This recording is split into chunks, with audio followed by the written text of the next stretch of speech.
Vice President Harris is wasting no time hitting the campaign trail in Milwaukee today. Harris is quickly consolidating support among Democrats with less than a month before the Democratic National Convention. CBS News estimates that she has received an endorsement of a majority of Democratic delegates. And CBS News polling shows Democratic voters are reacting positively to President Biden stepping aside as the party's nominee. Meanwhile, most Democratic voters say that they would nominate Harris now over another candidate. So our Ed O'Keefe is following the very latest for us. He is in Rehoboth Beach, Delaware, and is joining us now. All right, so, she's hitting the ground running. She doesn't have a lot of time to waste. What's on Harris's agenda today? Well, Anne-Marie, she's headed to Milwaukee for a previously scheduled campaign stop in what will now be her first solo appearance on the trail as the presumptive Democratic presidential nominee.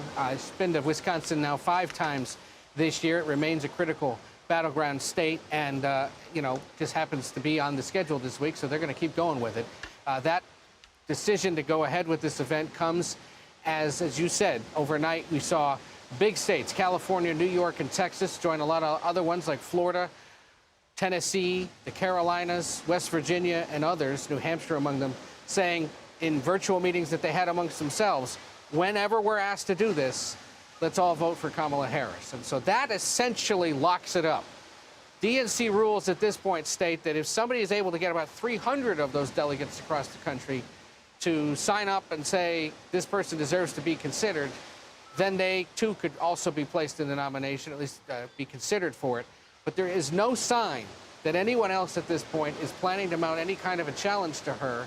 And with the endorsements of so many of the top party leaders, with donors opening their wallets in big and small ways, and with these delegates now saying they're with her, it should be hard to beat. Hey, let's talk a little bit about those donations over the last 24 hours or so. I mean, it's been a really good 24 hours for her. But, it's not, I thought to myself, getting the delegates is really important, but proving that you have the support of the voters within the party, this is how they prove it, by putting their money where their mouth is. Yeah, it's an immediate sign of enthusiasm and a willingness to be engaged now, because not only is it about $100 million now donated, much of it from first-time donors to the campaign, which signals that there were people waiting to be enthusiastic about this, looking for some reason to get engaged, and they've now done so. It could be with something as small as $5, could be the $200 sort of grassroots minimum. Could be people who opened up and served up 4- or 5-figure checks. But either way, 62% roughly of the donations that have come in the last 2 days to the got to get used to it ourselves, the Harris campaign, are first-timers. But it's not just her campaign. Oh, by the way, 58,000 new volunteer signups across the country.